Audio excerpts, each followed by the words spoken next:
നമസ്കാരം, ന്യൂസ് റൗണ്ടപ്പിലേക്ക് സ്വാഗതം. ആദ്യം പ്രധാന വാർത്തകൾ.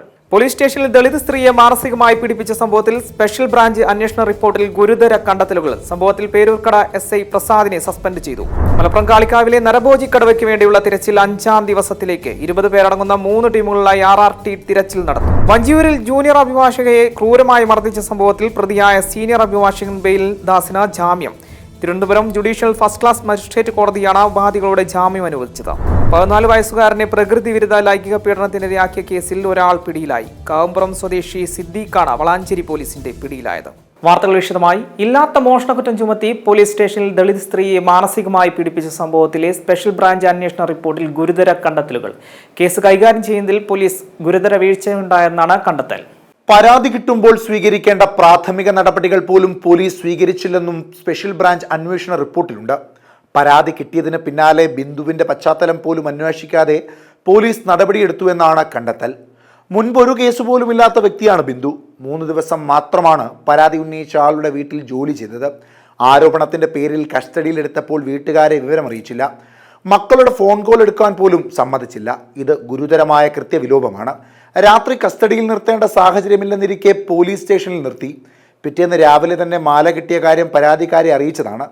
വീട്ടിനുള്ളിലെ ചവറ്റുകുട്ടയിൽ നിന്നും കിട്ടിയെന്നാണ് പറഞ്ഞത്. എന്നിട്ടും ഇക്കാര്യം ബിന്ദുവിനെ അറിയിച്ചില്ല. 11 മണിയോടെ ബന്ധുക്കൾ വന്നതിന് ശേഷമാണ് ബിന്ദുവിനെ വിട്ടയക്കാൻ പോലീസ് തയ്യാറായത്. ജോലി ചെയ്യുന്ന വീട്ടിൽ നിന്ന് മാല മോഷ്ടിച്ചെന്ന് ആരോപിച്ചിട്ടാണ് കഴിഞ്ഞ മാസം 23-ന് നെടുമങ്ങാട് സ്വദേശി ബിന്ദുവിനെ പോലീസ് കസ്റ്റഡിയിലെടുത്തത്. താൻ മോഷ്ടിച്ചില്ലെന്ന് പോലീസുകാരുടെ കാലുപിടിച്ചു പറഞ്ഞിട്ടും SIയും സംഘവും ദളിത് സ്ത്രീക്ക് മുന്നിൽ അധികാരം ഉപയോഗിച്ചുവെന്നാണ് കണ്ടെത്തൽ. M5 news, Thiruvananthapuram. ദളിത് യുവതിക്കെതിരായ പോലീസ് അതിക്രമത്തിൽ പേരൂർക്കട SI പ്രസാദിനെ സസ്പെൻഡ് ചെയ്തു. ആഭ്യന്തര വകുപ്പ് ബിന്ദുവിന്റെ പരാതിക്ക് പിന്നാലെയാണ് SIയെ സസ്പെൻഡ് ചെയ്തത്. കഴിഞ്ഞ മാസം 23-നാണ് തിരുവനന്തപുരം നെടുമങ്ങാട് സ്വദേശി ബിന്ദുവിനോട് പേരൂർക്കട പോലീസ് ക്രൂരത കാട്ടിയത്.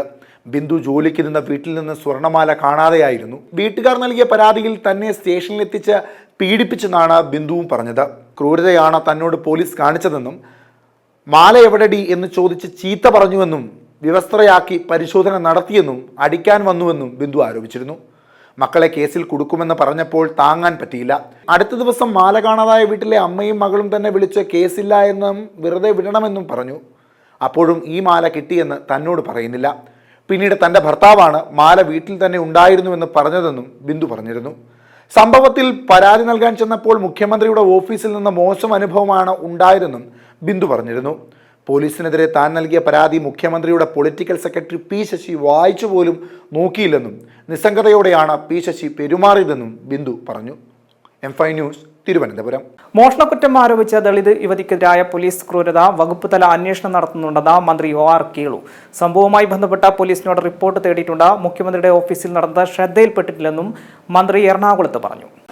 അതെ, ആ ഒരു വിഷയം ഒരു 2-3 ദിവസം മുമ്പ് തന്നെ എൻ്റെ ശ്രദ്ധയിൽപ്പെട്ടിരുന്നു.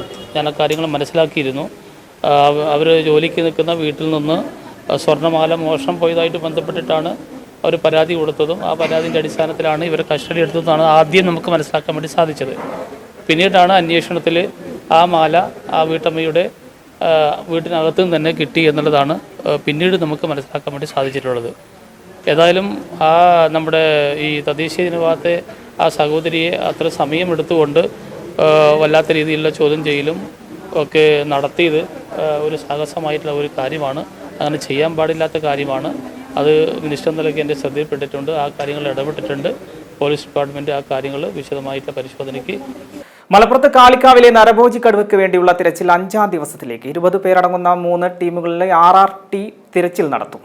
മലപ്പുറം കളിക്കാവിലെ നരഭോജി കടുവയ്ക്ക് വേണ്ടിയുള്ള തിരച്ചിൽ 5-ാം ദിവസത്തിലേക്ക്. 20 പേരടങ്ങുന്ന 3 ടീമുകളായി RRT തിരച്ചിൽ നടത്തും. നിലവിലെ 2 കൂടുകൾക്ക് പുറമെ പ്രദേശത്ത് പുതുതായി 1 കൂട് കൂടി വനം വകുപ്പ് സ്ഥാപിച്ചിട്ടുണ്ട്. അതേസമയം പ്രദേശത്തെ ഭൂപ്രകൃതിയും ഇടവിട്ടുള്ള കനത്ത മഴയും തെരച്ചിലിന് വെല്ലുവിളിയാകുന്നുണ്ട്. 50 ക്യാമറ ടാബുകൾക്ക് പുറമെ പുതിയ 5 ലൈവ് സ്ട്രീമിംഗ് ക്യാമറകളും നിരീക്ഷണത്തിനായി സ്ഥാപിച്ചു. പ്രദേശത്ത് രാത്രികളിലും RRT സംഘം നിരീക്ഷണം തുടരുന്നുണ്ട്. തെർമൽ ഡ്രോണുകൾ അടക്കം ഉപയോഗിച്ചുള്ള പരിശോധനയും ഇന്ന് തുടരും. ആവശ്യാനുസരണം 2 കുങ്കിയാനകളെയും തിരച്ചിലിനായി ഉപയോഗിക്കും. M5 news, Malappuram. മലപ്പുറം കാളിക്കാവ് അടക്കാക്കുണ്ടിലെ നരഭോജി കടുവയുടെ കാൽപ്പാടുകൾ കണ്ടെത്തി. കേരള എസ്റ്റേറ്റിന് സമീപത്തെ റോഡിലാണ് കാൽപ്പാടുകളുള്ളത്. വനം ഉദ്യോഗസ്ഥരെത്തി പരിശോധന നടത്തി. അതേസമയം കടുവയെ കണ്ടെത്താനുള്ള തിരച്ചിൽ തുടരുകയാണ്. കോഴിക്കോട് പുതിയ ബസ് സ്റ്റാൻഡിലെ തീപിടുത്തത്തിൽ കേസെടുത്ത പോലീസ്. ഫയർ ഒക്കറൻസ് വകുപ്പ് പ്രകാരം കസബ പോലീസാണ് കേസെടുത്തത്. കഴിഞ്ഞ ദിവസം കോഴിക്കോട് പുതിയ സ്റ്റാൻഡിലുണ്ടായ തീപിടുത്തത്തിൽ കേസെടുത്ത പോലീസ് 8 കോടി രൂപയുടെ നാശനഷ്ടമാണ് ഉണ്ടായതെന്ന് എഫ്ഐആറിൽ പറയുന്നു. അതേസമയം സംഭവത്തെക്കുറിച്ച് വിശദമായ അന്വേഷണം നടത്തുമെന്ന് കോഴിക്കോട് മേയർ ബീന ഫിലിപ്പ് അറിയിച്ചു. കഴിഞ്ഞ ദിവസം വൈകുന്നേരം 5 മണിയോടെയാണ് കോഴിക്കോട് പുതിയ ബസ് സ്റ്റാൻഡിന് സമീപമുള്ള വ്യാപാരശാലയിൽ തീപിടുത്തമുണ്ടായത്. കട തുറന്ന് പ്രവർത്തിച്ചിരുന്നു. നിരവധി ആളുകൾ കെട്ടിടത്തിലുണ്ടായിരുന്നു. തീ പടരാൻ തുടങ്ങിയതോടെ എല്ലാവരെയും ഒഴിപ്പിക്കുകയായിരുന്നു. 1-ാം നിലയിലും 2-ാം നിലയിലും മുഴുവൻ തീ പടർന്നു. സ്കൂൾ തുറക്കൽ പ്രമാണിച്ച യൂണിഫോം തുണിത്തരങ്ങളും മറ്റും വസ്ത്രങ്ങളും വലിയ തോതിൽ സംഭരിച്ചിരുന്നു. കെട്ടിടത്തിനകത്തുള്ള വസ്ത്രങ്ങൾ കത്തി താഴേക്ക് വീണു. തീ മണിക്കൂറുകളോളം കത്തിയതോടെ നഗരത്തിൽ മുഴുവൻ കറുത്ത പുക പടർന്നു. നഗരത്തിൽ ഗതാഗതക്കുരുക്കുമുണ്ടായി. അതേസമയം തീപിടുത്തത്തിൽ ആർക്കും പരിക്കേറ്റില്ല എന്നതും ആശ്വാസമാണ്. M5 news Kozhikode.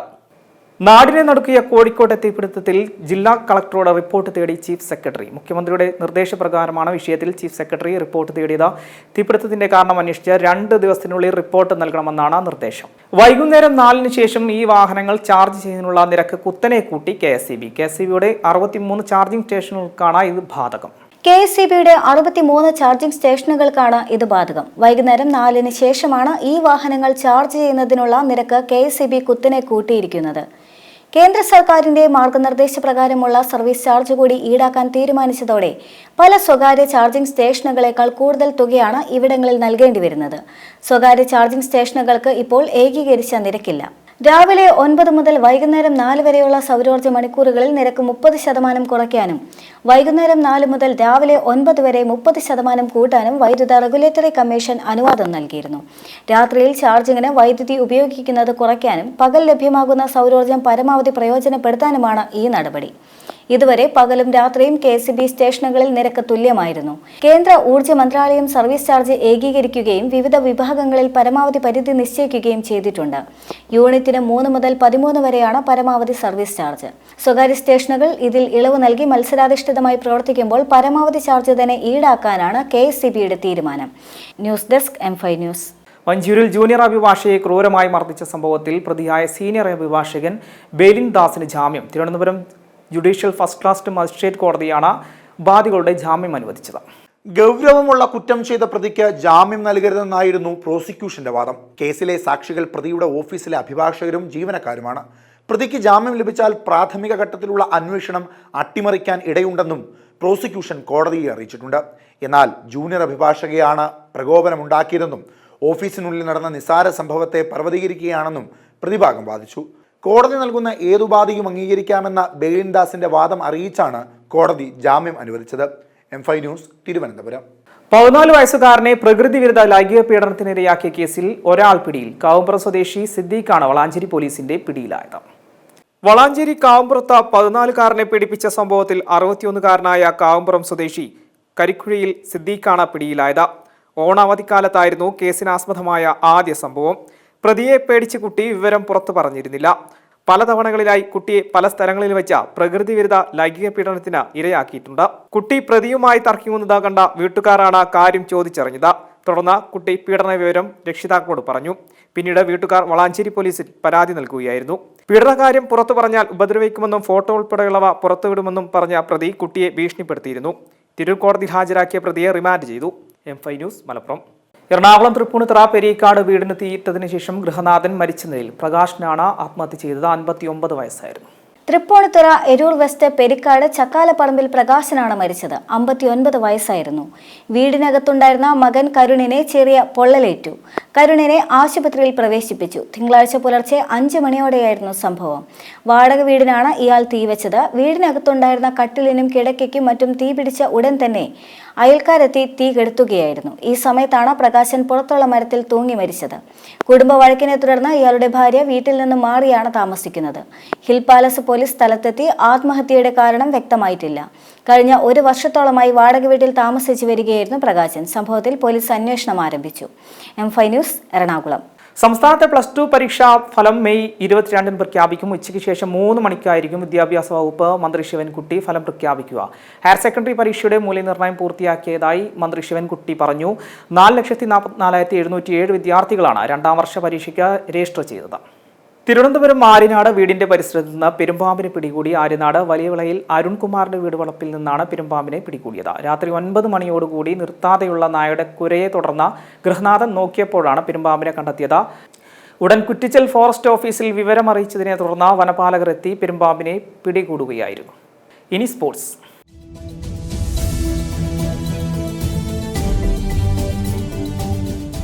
Indian premier league 2025 സീസണിലെ ഒറ്റ മത്സരത്തിൽ പ്ലേ ഓഫിൽ 3 ടീമുകൾ. ഡൽഹി ക്യാപിറ്റൽസിനെ 10 വിക്കറ്റിന് പരാജയപ്പെടുത്തിയാണ് ഗുജറാത്ത് ടൈറ്റൻസ് പ്ലേ ഓഫിലേക്ക് കുതിച്ചത്. IPL മത്സരങ്ങൾ അത്യന്തം ആവേശകരമായി മുന്നേറുകയാണ്. മുൻപെങ്ങും കണ്ടിട്ടില്ലാത്ത രീതിയിൽ രാജ്യസുരക്ഷാ പ്രശ്നങ്ങൾ മൂലം ടൂർണമെന്റിന് ഒരു മുടക്കം സംഭവിക്കുകയും അന്തരീക്ഷം ശാന്തമായ ശേഷം മത്സരങ്ങൾ പുനരാരംഭിക്കുകയും ചെയ്തു. മിന്നും ഫോമിലുള്ള പഞ്ചാബ്, ബാംഗ്ലൂർ, ഗുജറാത്ത് ടീമുകൾ പ്ലേ ഓഫിൽ സ്ഥാനമുറപ്പിച്ചു കഴിഞ്ഞു. 18 പോയിന്റോടെ ഗുജറാത്ത് പോയിന്റ് ടേബിളിന്റെ മുകളിൽ സ്ഥാനമുറപ്പിച്ചിരിക്കുകയാണ്. 17 പോയിന്റോടെ ബംഗളൂരുവും പഞ്ചാബും 2-3 സ്ഥാനങ്ങളിലുമുണ്ട്. മുംബൈ, ഡൽഹി, ലക്നൌ എന്നീ ടീമുകളാണ് പ്ലേ ഓഫിൽ 4ാമനാകാൻ മത്സരിക്കുന്നത്. ഈ മൂവരിൽ പ്ലേ ഓഫിലെത്താൻ ഏറ്റവും സാധ്യത കൽപ്പിക്കുന്ന ടീം മുംബൈ തന്നെയാണ്. അടുത്ത 2 മത്സരങ്ങളിൽ ജയം അല്ലെങ്കിൽ ഡൽഹിക്കെതിരെ ഒരു ജയവും ലക്നൌ ഒരു മത്സരത്തിൽ പരാജയപ്പെടുകയോ ചെയ്തു കഴിഞ്ഞാൽ മുംബൈക്ക് പ്ലേ ഓഫ് ഉറപ്പിക്കാം. എന്നാൽ ഡൽഹിക്കെതിരെ പരാജയപ്പെട്ടാൽ പഞ്ചാബിനെതിരെ ജയിച്ചാലും ഡൽഹി അടുത്ത 2 മത്സരങ്ങളിൽ പരാജയപ്പെട്ടാലും മുംബൈക്ക് പ്ലേ ഓഫ് കിട്ടാക്കനിയാകും. ഡൽഹിയെ സംബന്ധിച്ച് വരാനിരിക്കുന്ന 2 മത്സരങ്ങളിലും ജയം അനിവാര്യമാണ്. ഒരു തോൽവി ഏറ്റുവാങ്ങിയാൽ പോലും അവർ ടൂർണമെന്റിന് പുറത്താകും. ഈ 3 സാധ്യത ടീമുകളിൽ ഏറ്റവും അധികം മത്സരങ്ങൾ ബാക്കിയുള്ള ടീം ലക്നൌ ആണ്. 3 മത്സരങ്ങൾ ഇനിയും ബാക്കിയുണ്ട് എങ്കിലും പ്ലേ ഓഫ് സാധ്യത വളരെ കുറവാണ്. 3 മത്സരങ്ങളിലും വിജയിച്ചാലും 16 പോയിന്റുകൾ മാത്രമായിരിക്കും അവരുടെ സമ്പാദ്യം. ഡൽഹിയുടെയും മുംബൈയുടെയും പരാജയങ്ങളെ ആശ്രയിച്ച് മാത്രമായിരിക്കും ലക്നൌ ടീമിന്റെ പ്ലേ ഓഫ് ഭാവി.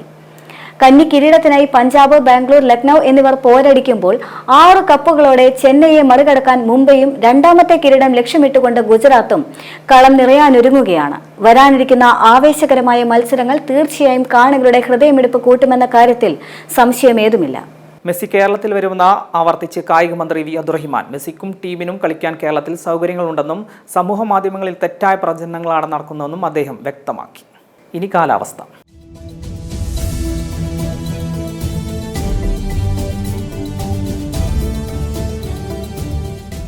സംസ്ഥാനത്ത് ഇന്ന് ഒറ്റപ്പെട്ട ഇടങ്ങളിൽ അതിശക്തമായ മഴയ്ക്ക് സാധ്യതയുള്ളതിനാൽ വിവിധ ജില്ലകളിൽ കേന്ദ്ര കാലാവസ്ഥാ വകുപ്പ് ഓറഞ്ച് യെല്ലോ അലർട്ടുകൾ പ്രഖ്യാപിച്ചു.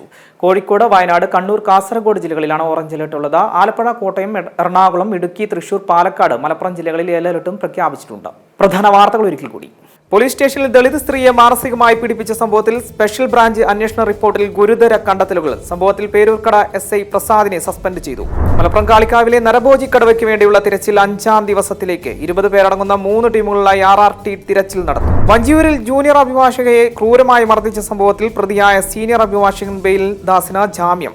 Thiruvananthapuram judicial first class magistrate കോടതിയാണ് വാദികളുടെ ജാമ്യം അനുവദിച്ചത്.